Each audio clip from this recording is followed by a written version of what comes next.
Hey everybody, did you know you can go to colinmelon.com in order to get art and art prints? It has other things there too. Like nothing. But you could check out the website and try and find things that aren't art on my art website, colinmelon.com. So hey everybody, this is a painting that I'm doing for a game called My Summer Car. It is the third attempt at making a painting for this game. The first one, I got a hole in it. The second one, I don't know. I didn't really care for it. And this is the third one.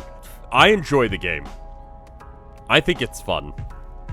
It is very adversarial. I don't recommend it to anyone that I meet. If someone goes, should I get this game when I'm streaming it? I go, probably not. I don't know. Check it out. See what you think.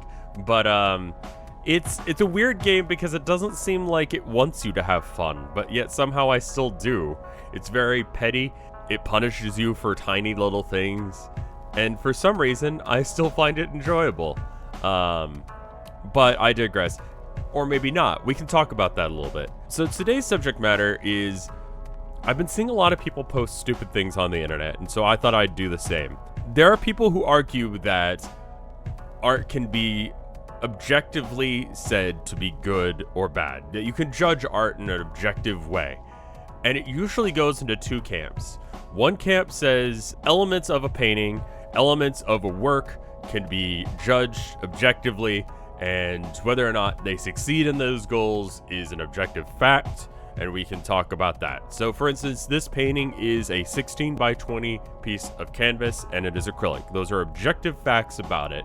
We're not going to argue about what that means. We are going to agree that an inch is an inch, and we're going to agree that, acrylic is acrylic. Those are objective things that we can say about it.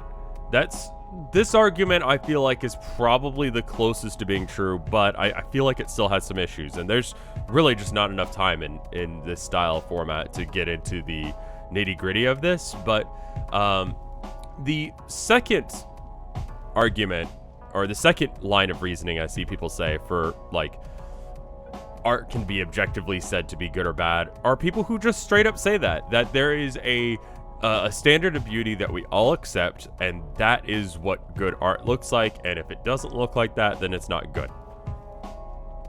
This is stupid because it kind of comes across with the understanding that we all agree that there is one standard for beauty, and just by the fact that other people disagree with them, that's proof, I think, enough that they're wrong. I don't really understand how people can actually believe that. So let's go back to the first one because I think it has the most merits. I still think it's wrong, but at least I feel like it's going somewhere with what it's saying. So people will say that, it has, I don't know, such and such of an element. Let's talk about, I don't know, how about Fallout New Vegas real quick? I don't like the Fallout 3D Fallout games. I haven't played the 2D ones, so I can't really tell you one way or another how I feel about them. I don't like them because I find that the bugs get in the way of me enjoying the game. I find that the story writing isn't very enjoyable. I find it kind of bad, but that is a subjective opinion. You could, I guess, objectively say that it has more bugs than, I don't know, let's say Super Mario 3.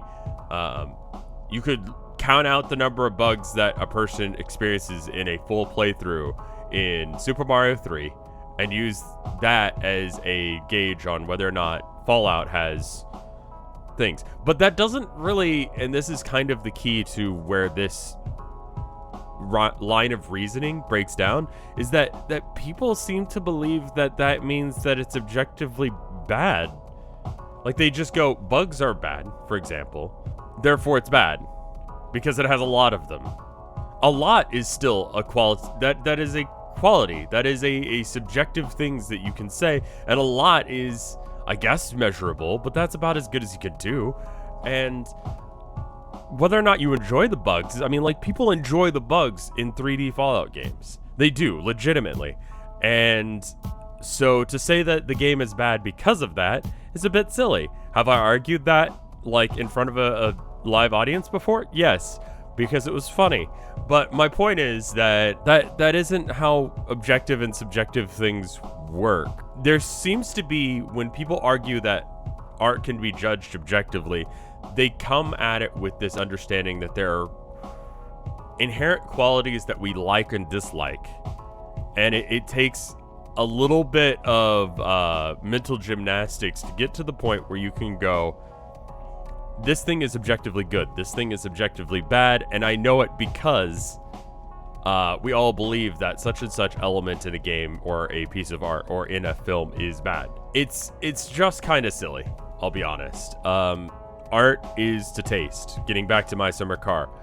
It's a game that actively goes out of its way to mess with you and to make your life awful when you're playing it. And I enjoy it. Like, I do. Can you say it's objectively not a good game? Well, I mean, there's no standard for that. There's no standard to say what is and is not good. The game runs. Is that an objective standard that you could have for it? I guess. Does it have pulse-pounding action? Does it have, you know, comforting, quiet moments?